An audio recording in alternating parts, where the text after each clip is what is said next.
So my name is Robert Young and I'm Professor of Wildlife Conservation, and I basically do research on wildlife in exotic countries, and I also teach students about that wildlife.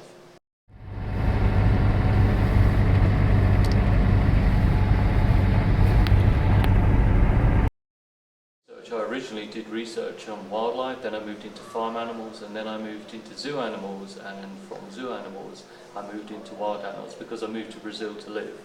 And of course, if you move to a country like Brazil, then you're going to take the opportunity to study all the fantastic wildlife that's here.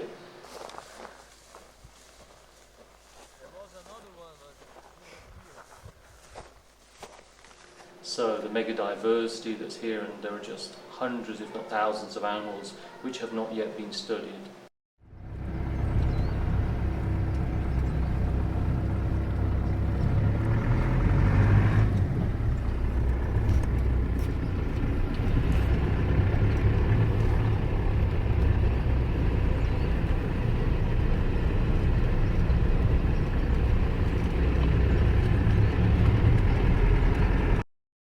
I came here and I got a lectureship position, and then I progressed through the ranks, but yeah, so basically an academic position to teach and to do research, but mainly research.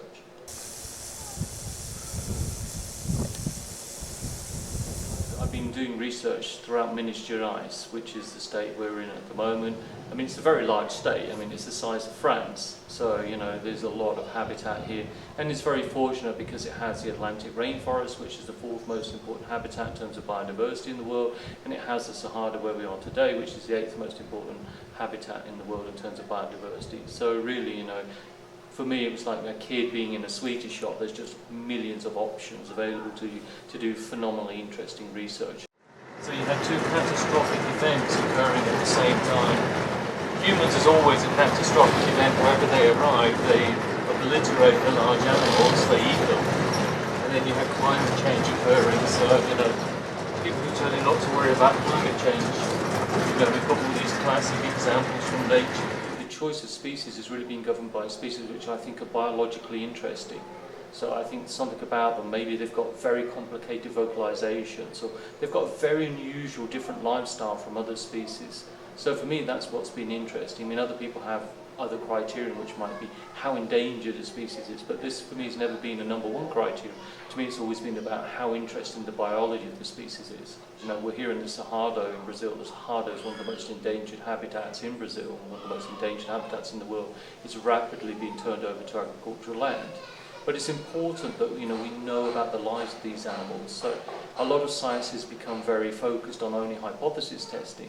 Well, that's brilliant science, but we also need to know what these animals eat, where they live, how they interact with each other and things like that. So, I think science, here in Brazil needs a kind of two-pronged approach to actually save the species. Yes, we need great conservation research based on, all the good theories of biology of conservation, but we also need as well very good natural history research, because how can we save a species if we don't know what it eats?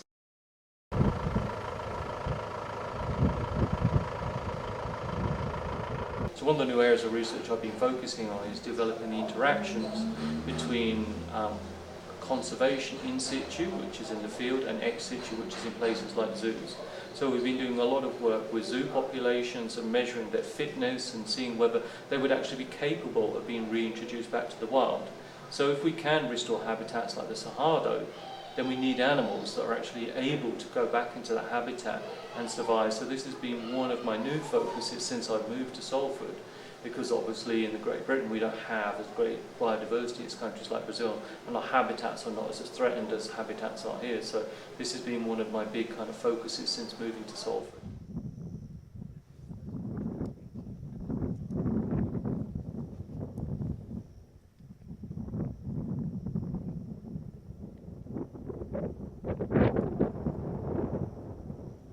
So I worked for 4 years at the Edinburgh Zoo, and so that's really gave me a great perspective on the importance of zoos and the important role that zoos can actually play in conservation of species. So of course zoos can't save thousands of species, but they can save key species, and they can importantly draw to the public's attention the need to actually save species, which is a very critical thing. We think about how many people visit a zoo each year. globally it's 10% of the world's population go to zoos. So there's a huge opportunity there to educate. But if zoos are not doing conservation themselves, then people would not really believe in the message. So I think, you know, it's very important that zoos are doing conservation, even if it is on a limited scale in terms of the number of species they can save. So most of my teaching at undergraduate level is really focused on zoo biology courses. So I'm focused on teaching students about how zoos operate, how zoos function, their history, how zoo enclosures are designed and how we manage animals in zoos, but also about the contribution that zoos make to conservation biology. So how captive breeding is very important to create safety net populations that in the future could be reintroduced back into the wild. And so zoos around, you know, the UK but around the world are very interested in having, you know, these kind of projects and students involved. And most zoos now have scientific officers, many have researchers on staff, so there's a lot of opportunity to get involved actually in the zoos themselves. But many zoos, such as Chester Zoo for example, are very interested in also having students come out with them to their field sites. And so some of my students are already going out to field sites with Chester Zoo, for example in Madagascar. We're actually planning at the moment to be going out to Bermuda with them to do some work. So there's a lot of, you know, exciting opportunities there to get involved in a real hands-on way, applying a lot of the theory that we teach, that I teach in the classroom, actually in the field. So I think, you know, it's a wonderful opportunity for people to be involved in, you know, this area of science.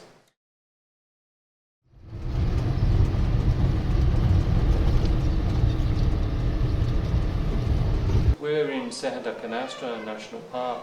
This is a Cerrado National Park in Brazil. It's in Minas Gerais. This park is one of the most important parks in terms of the Cerrado habitat, a very important biodiversity hotspot. And so here what we're really looking at is the giant anteater.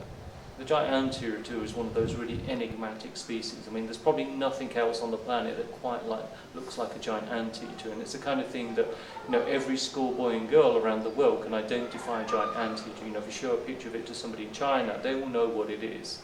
So, you know, it really is one of those species that everybody kind of recognizes, but actually as scientists we know very little about.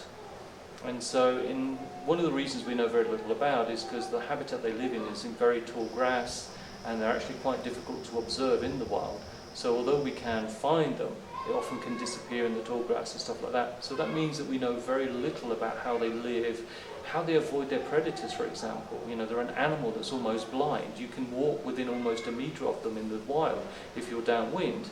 So you wonder how an animal like that is actually able to survive, especially when it's got intelligent predators like pumas living in its environment. So for me it's really fascinating to understand how these animals can adapt and survive. And for example, how does it cope with its food? Because, you know, eating ants and termites sounds like an easy job, but actually if you've ever been bitten by a soldier of a termite or an ant, it's really painful. So, you know, studying how they actually cope with those kind of, you know, their actual food sources. So those are really interesting questions. How do they learn what to eat? How do they learn not what to eat? Because we do see that they avoid certain species. So there's lots of very interesting questions around their lives and, you know, how things are actually organised socially. We don't really understand. You know, very little about their mating behaviour in the wild, very little about their parental care. So there's lots and lots of very interesting questions still to be answered, and even the basic things about how they forage, we don't really know very much about.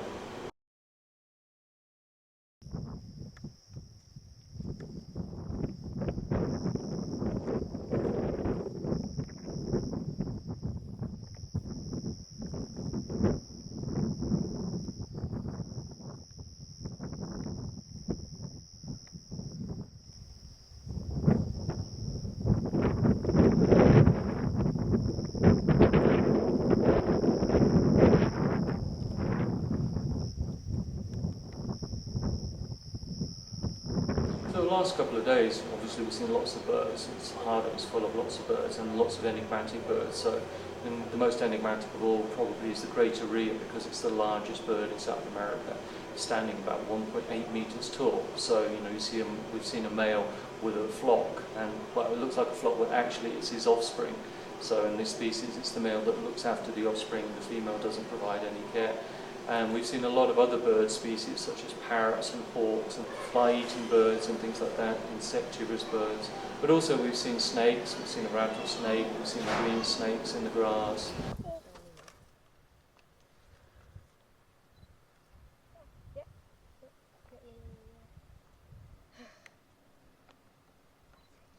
And then we've seen other mammals such as deer and species like that. And of course we've seen millions of different kinds of insects, of course, lots of ants and termites, but butterflies and other kinds of insects as well. To the passing eye, if you drive very quickly for a harder habitat, there appears to be nothing here, but actually if you spend a bit of time using your wildlife biology skills, then you will actually find that the place is actually full of very interesting wildlife.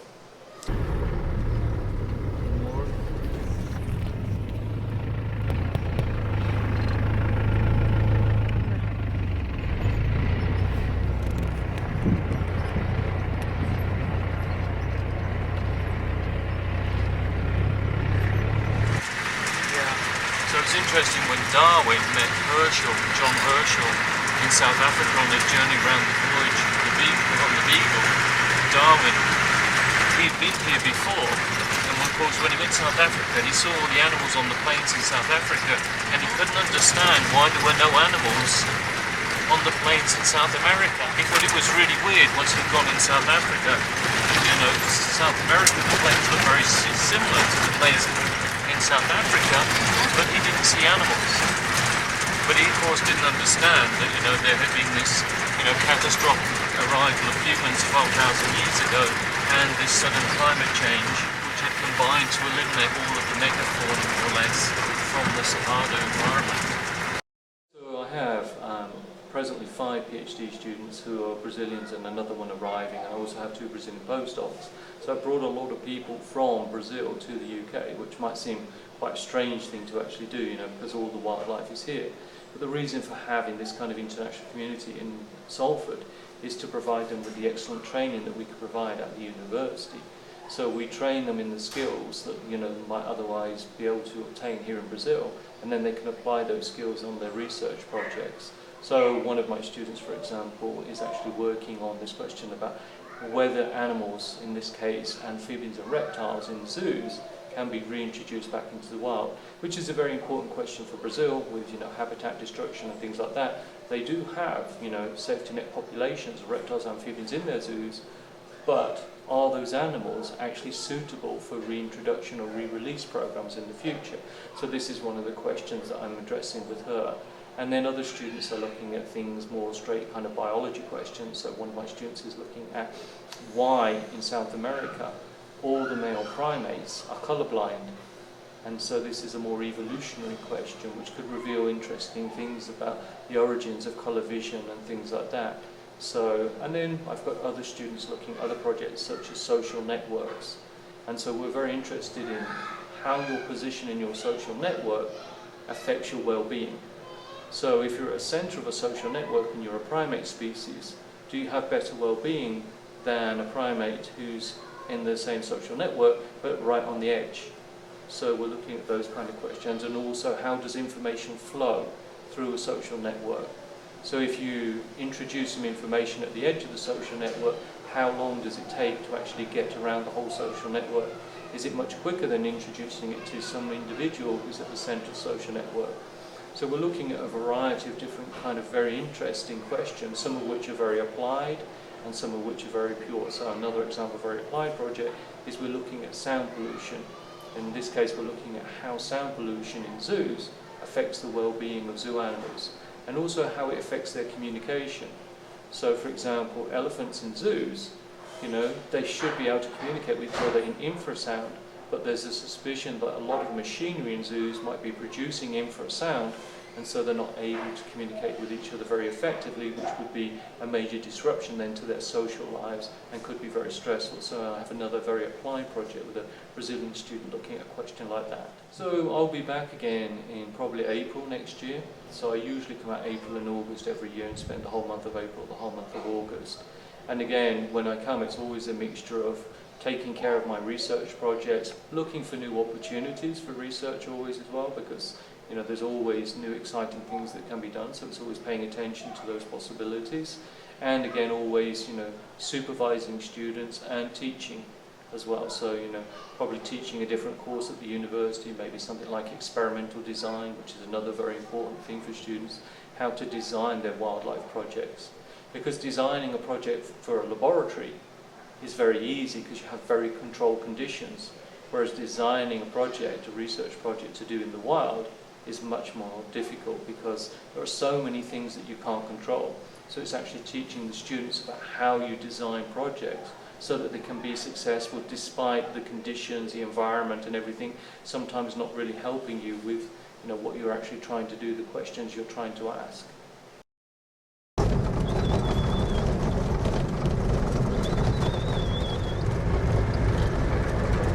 Like a rabbit. It's hilarious.